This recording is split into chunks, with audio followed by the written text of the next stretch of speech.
Nancy और आप देख रहे हैं सनमार्ग लाइव न्यूज। आप सभी दर्शकों का खबर सनमार्ग में स्वागत। नजर डालते इस वक्त की तमाम खबरों पर। पटना में बीजेपी मुख्यालय में आयोजित एक कार्यक्रम में कांग्रेस के कई दिग्गज नेताओं ने कमल का दामन थाम लिया। बीजेपी में शामिल होने वालों में बिहार सरकार में मंत्री रह चुके महाचंद्र प्रसाद सिंह और विनोद शर्मा के साथ उनके समर्थक और कार्यकर्ता शामिल रहे। इस मौके पर बिहार बीजेपी प्रभारी भूपेंद्र यादव, उप मुख्यमंत्री सुशील कुमार मोदी और स्वास्थ्य मंत्री मंगल पांडे मौजूद रहे। बीजेपी नेताओं ने कांग्रेस पर निशाना साधते हुए कहा कि वे जितनी गालियां प्रधानमंत्री को देंगे, एनडीए का गठबंधन उतना ही मजबूत होगा। तो सारे लोग बौखलाए हुए हैं, या तो बेल में हैं या जेल में हैं, और जो भ्रष्टाचार में आकंठ डूबे रहे वैसे लोग डरे हुए घबराए कि अगर फिर लौट कर आ गया नरेंद्र मोदी, हम लोग का क्या होगा। अब अगर एक उदाहरण देना चाहूँगा कि डायरेक्ट बेनिफिट ट्रांसफर, तो एक और डायरेक्ट बेनिफिट ट्रांसफर वाले लोग हैं, दूसरी ओर डायरेक्ट बिचौलिया ट्रांसफर। केंद्रीय मंत्री अश्विनी चौबे के विवादित बयान पर आरजेडी नेता राबड़ी देवी ने निशाना साधा है। राबड़ी देवी ने कहा कि आखिर अश्विनी चौबे को घूंघट वाली महिलाओं से इतनी नफरत क्यों है। अश्विनी के बयान के बहाने राबड़ी ने नरेंद्र मोदी पर निशाना साधते हुए कहा कि क्या यही है बीजेपी का बेटी बचाओ बेटी पढ़ाओ अभियान। आपको बता दें कि अश्विनी चौबे ने राबड़ी देवी को घूंघट में रहने की सलाह दी थी। अश्विनी चौबे जो बोल रहे हैं, महिलाओं पर जो आरोप लगा रहे हैं कि महिला चूल्हा चौका देखे घूंघट में रहे, तो हम देश के महिलाएं के ही पूरा अपमान है। पूरा देश के महिलाओं पर ये अपमान लगा रहे हैं कि फील्ड में ना आवे, राजनीति में ना आवे, जब में ना आवे।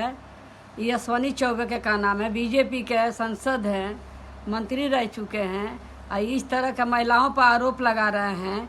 ये हमारे राबड़ी देवी पर आरोप नहीं है, पूरा देश के महिलाओं पर आरोप लगा रहे हैं कि घूंघट में रहिए, घर में रहिए, घर संभालिए। तो हम पूछना चाहते हैं चौबे जी से कि देश भर में उनका बीजेपी में महिलाएं जितना है, तो उनको कहेंगे घूंघट में रहने के लिए, बाहर नहीं निकलने के लिए। पटना के जक्कनपुर स्थित रामनवमी शोभा यात्रा समिति की ओर से भव्य शोभा यात्रा निकाली गई। रामनवमी के शुभ अवसर पर निकाली गई इस यात्रा में बड़ी संख्या में लोगों ने हिस्सा लिया। शोभा यात्रा के दौरान बैंड बाजा की धुन पर थिरकते भक्तों की छटा देखते ही बन रही थी। वहीं भगवान राम, माता सीता, लक्ष्मण और बजरंग बली पर बनी झांकियां लोगों को आकर्षित कर रही थीं। बिहार बुद्धिजीवी मित्र मंडली ने पटना में पूर्व मुख्यमंत्री बीपी मंडल के पुण्यतिथि समारोह का आयोजन किया। इस कार्यक्रम में केंद्रीय मंत्री रामकृपाल यादव और बिहार सरकार के मंत्री नंदकिशोर यादव समेत बीजेपी के कई नेताओं ने हिस्सा लिया। लोगों को संबोधित करते हुए नेताओं ने कहा कि कांग्रेस ने लंबे समय तक सत्ता में रहने के बावजूद गरीबों और पिछड़ों के हित में कोई काम नहीं किया। वहीं नरेंद्र मोदी पिछड़ा समाज के बेटे हैं और सबका हित और सबके विकास के लिए काम कर रहे हैं। देश की जनता, बिहार की जनता जो पिछड़ी जनता है, वर्तमान एनडीए की सरकार पर विश्वास रखी है और मोदी जी पर विश्वास रखने का काम किया है।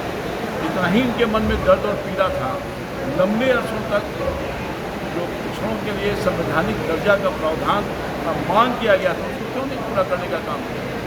नीतीश कुमार जी की सरकार और मोदी जी की सरकार पिछड़ों के लिए बहुत कुछ करने का काम किया है, और आगे भी पिछड़ों के लिए जो वंचित लोग हैं उनके हक और भी जरूरत के अनुसार देने का काम किया। नमस्कार, मैं नैन्सी और आप देख रहे हैं सनमार्ग लाइव। चुनावी मौसम चल रहा है, लोकसभा चुनाव चल रहा है और मैं आप लोगों को लेकर के आ गई हूँ पटना के इको पार्क में लोगों का मूड जानने के लिए कि जनता आखिर क्या चाहती है, जनता के मन में आखिर क्या है। तो चलिए, तो मैं यहाँ पे लोगों का मूड जानने के लिए आई हूँ इको पार्क में, और यहाँ पे जो हमारे साथ जितनी जनता है हम पहले उनसे बात करेंगे। आपसे अगर एक शब्दों में पूछा जाए तो कैसा पीएम चाहते हैं आप? हमारे लिए तो नरेंद्र मोदी साहब सबसे अभी जो काम किया उन्होंने, उससे बेहतर तो कोई नहीं है। उससे बेहतर कोई नहीं। बिल्कुल। क्या आपकी उम्मीदों पे पूरी तरीके से खड़े उतर चुके हैं वो? देखिए, हमारे हिसाब से देश के प्रधानमंत्री का 2-3 काम जो है, जो पूरे विश्व में चल रहा है, एक तो रक्षा नीति बनाना, दूसरा कि आपकी विदेश नीति बनानी, तीसरी इन्वेस्टमेंट लेके आना। ये तीनों काम को उन्होंने पिछले 5 सालों में बखूबी किया है, और मुझे लगता है ये हम 5 में से कितना रेटिंग देना चाहेंगे उनको? 5 में 5। 5 में 5। आपसे अगर पूछा जाए आंटी जी कि आप कैसा सरकार चाहती हैं आप? पीएम के चेहरे में किसको देखना चाहती, तो आप क्या कहेंगे? हम तो पीएम में राहुल गांधी को देखना चाहते हैं। हाँ, खाली मोदी जी गरीब लोग का जो खाता खुलाए थे कि 10-10 लाख रुपया गरीब के खाता में गया, गरीब जाते जाते बैंक में परेशान हो गए, उसका अकाउंट पर बैलेंस नहीं आया जी। तो हम लोग जानते हैं कि राहुल गांधी को प्रधानमंत्री जी। कैसा पीएम चाहते हैं आप? हम तो चाहते हैं नरेंद्र मोदी। नरेंद्र मोदी। 5 में से कितना रेटिंग? 5 में से 5। आप बताइए कैसा पीएम चाहते हैं आप? तो राहुल को चाहते हैं, यंग है और इंडिया के लिए यही आदमी एग्जिस्टिंग रहेगा।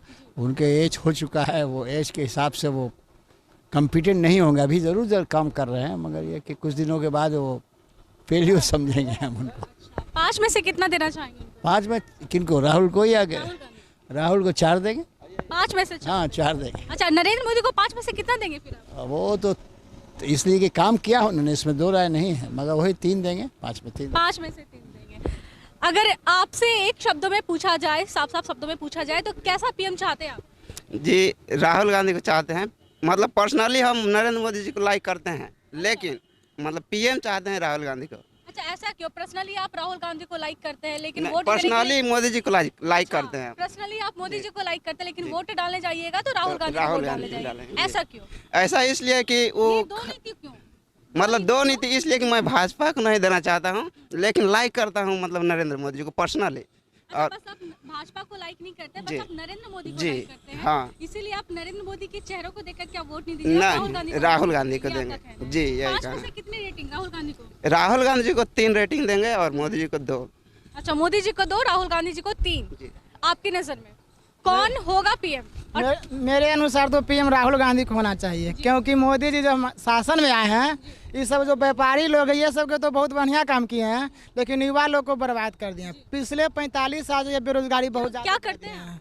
हम पढ़ाई करते हैं, कंपटीशन तैयारी करते हैं। किस चीज़ का कंपटीशन का तैयारी कर रहे हैं? कंपटीशन का तैयारी बीपीएससी करते हैं, यूपीएससी करते हैं, सब बड़े बड़े तैयारी करते हैं। तो ये सब में वैकेंसी कमा दिए हैं और पैसा उसा भी बढ़ा दिए हैं फॉर्म भरने, जिससे हमको बहुत दिक्कत होता है। अच्छा, तो क्या सरकार से क्या चाहते हैं? हम सरकार से चाहते हैं कि आप पीएम मोदी जी जो थे वो पूरा केंद्र में जो आए प्रधानमंत्री के रूप में, कि हम युवा को रोजगार देंगे, लेकिन यह युवा को रोजगार नहीं दिए, पूरे तरह से ठग लिए। और राहुल गांधी जब भी कांग्रेस का सरकार आता है, हर साल युवा के लिए हमेशा सरकारी जॉब देते रहते हैं। इसलिए मेरे लिए ये बहुत बढ़िया। 5 में से कितनी रेटिंग? ये राहुल गांधी को 5 में हम 5 देंगे। हाँ, और मोदी जी को? मोदी जी को 5 में 3 देंगे। ठीक है, हमारे साथ यहाँ पे और भी लोग हैं और हम पहले इनसे बात करते हैं। कैसा सरकार चाहते हैं आप? पीएम का कौन बनना चाहिए आपकी नजर में? पीएम का कौन उम्मीदवार है? नरेंद्र मोदी। नरेंद्र मोदी। 5 में से कितनी रेटिंग? 5 में से 6 दे देंगे। 5 में से 6 दे देंगे आप? 5 में 5 देने की बात होती है, 5 में से उनको 6 दे रहे हैं। कैसा पीएम चाहते हैं आप? नरेंद्र मोदी जैसा। नरेंद्र मोदी जैसा। 5 में से कितना देना चाहेंगे आप? 5 में 5। 5 में से 5 देना चाहेंगे आप? कितना देना चाहेंगे नरेंद्र मोदी को? 10। 5 में से आप 10 दीजिएगा। आने वाली सरकार से आपकी क्या उम्मीद है? विकास और इसके अलावा करप्शन ना हो, कश्मीर मुद्दे का सलूशन हो, हम लोग चाहते हैं। 370 हटे। और भी यहाँ पे लोग हैं और मैं आपको इको पार्क के हर एक जगह पे लेकर के जाती हूँ जहाँ पे लोगों की आवाजाही लगी हुई है और हम वहाँ पे चल के आपको पब्लिक का रिव्यू दिखाते हैं। आने वाली सरकार से आपकी क्या उम्मीदें हैं? आने वाली सरकार में ये नरेंद्र मोदी की जो आज का डेट में जो भाजपा का जो प्रधानमंत्री जो है, इसके अलावा हम लोग को कोई पार्टी में अच्छे प्रधानमंत्री दिखाई नहीं पड़ रहे हैं। 5 में से कितना देना चाहेंगे आप? 5 पे तो मैंने 4.5। 4.5 जी जी हाँ, 4.5। आप बताइए कैसा सरकार चाहते हैं आप? हम महागठबंधन के सरकार चाहते हैं। और कैसा पीएम चाहते हैं आप? राजीव गांधी। राहुल गांधी। राहुल मतलब कांग्रेस को सपोर्ट करते हैं आप? ठीक है, तो इन 5 सालों में पहले ये बताइए पटना कितना बदला है? पटना कुछ नहीं बदला है। पटना कुछ नहीं बदला। नरेंद्र मोदी का बात केवल खोखला निकला है। बोला था कि 2 करोड़ जनता को हम रोजगार देंगे, 15 लाख रुपया देंगे, 1 पैसा नहीं दे। ऐसा हिंदुस्तान में कभी झूठा प्रधानमंत्री होबे नहीं किया। तो यहाँ पे हमने लोगों के मन की बात जाने की लोग क्या चाहते हैं, लोगों के मन में आखिर क्या है। बने रहिए मेरे साथ, कैमरामैन राकेश के साथ मैं नैन्सी। नमस्कार। बसपा के प्रदेश अध्यक्ष भरत बिंद ने दीपक यादव को वाल्मीकि नगर लोकसभा सीट से पार्टी ने अपना प्रत्याशी घोषित कर दिया है। वहीं साधु यादव को महाराजगंज से लोकसभा का टिकट मिला है। भरत बिंद ने कहा कि बिहार में उनकी लड़ाई महागठबंधन और एनडीए दोनों से है। के दौरान ही, इलेक्शन लड़ने के दौरान ही समाज को जोड़ना, जो विभिन्न हमारे समाज में जो दरारें डाल के और राजनीति करी जाती है, हमारी कैंपेन सिर्फ इस पे फोकस्ड है कि सारे समाज को जोड़ना कैसे है। छोटा वर्ग, बड़ा वर्ग, ऊंचा वर्ग, निचला वर्ग, किसी के खिलाफ नहीं है। हम सबको साथ लेके किसी भी हालत में किसी भी तरीके से कन्विंस करके एकता की राजनीति करनी है। नमस्कार, मैं नैन्सी और आप देख रहे हैं सनमार्ग लाइव। आज रामनवमी का पावन त्यौहार है। मान्यता ये है कि आज के दिन ही श्री राम का जन्म हुआ था और श्री राम के प्रिय भक्त हनुमान की आज पूजा होती है, श्री राम की आज पूजा होती है। और आज मैं आपको लेकर के आ गई हूँ पटना महावीर मंदिर में। चलिए हम यहाँ पे जो लोग आए हुए हैं मुझसे पहले बात, कब से लाइन में लगे हैं आप? 5 घंटा से सुबह 1 बजे से लगे हुए हैं हम लोग। 1 बजे से सुबह 12 बजे हम लोग 12 बजे से लाइन में लगे हुए हैं। कोई सुविधा नहीं मिला, कोई सुविधा नहीं है, कोई सुविधा नहीं, न पानी है न कुछ है, शरबत है, कुछ नहीं है, कोई सुविधा नहीं है।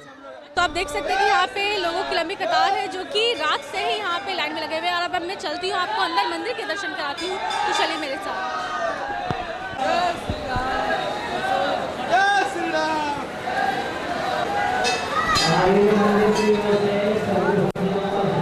मैं आपको मंदिर परिसर के अंदर लेकर आई हूँ और मैं आपको भगवान के दर्शन कराने वाली हूँ। आपको मैं बता दूँ, ये मंदिर का इतिहास काफ़ी पुराना है। ये मंदिर अभी से 300 से 450 साल पहले इस मंदिर का निर्माण हुआ था। और सबसे बड़ी बात, इस मंदिर में सबसे ज़्यादा भीड़ जुटती है। अयोध्या के बाद ये दूसरे नंबर पर यह मंदिर है।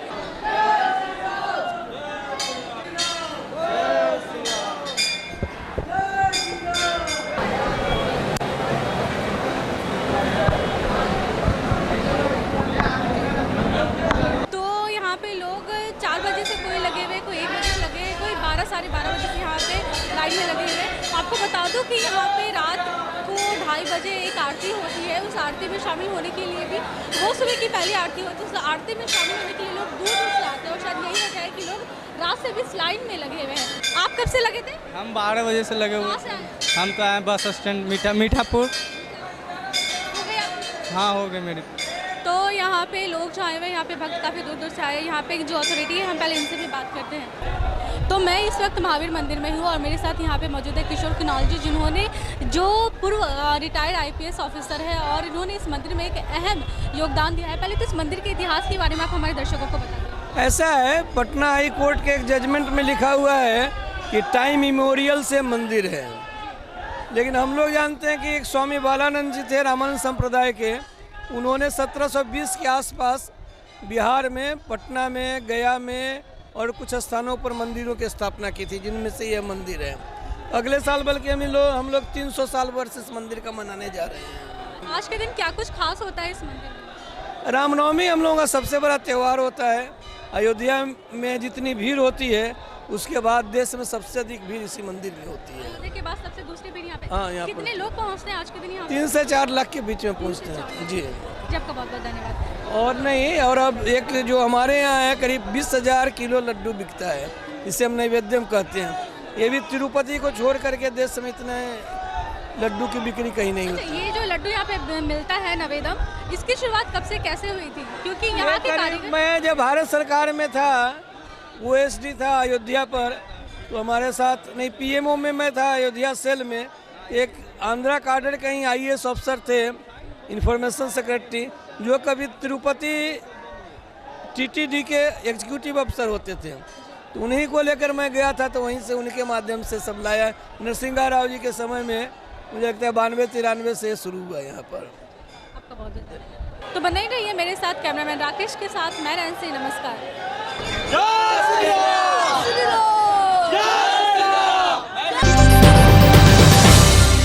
आज की बुलेटिन में मेरे साथ बस इतना ही। बने रहिए मेरे साथ, मेरे चैनल को सब्सक्राइब कीजिए, बेल आइकन दबाइए ताकि हर छोटी बड़ी खबर आसानी से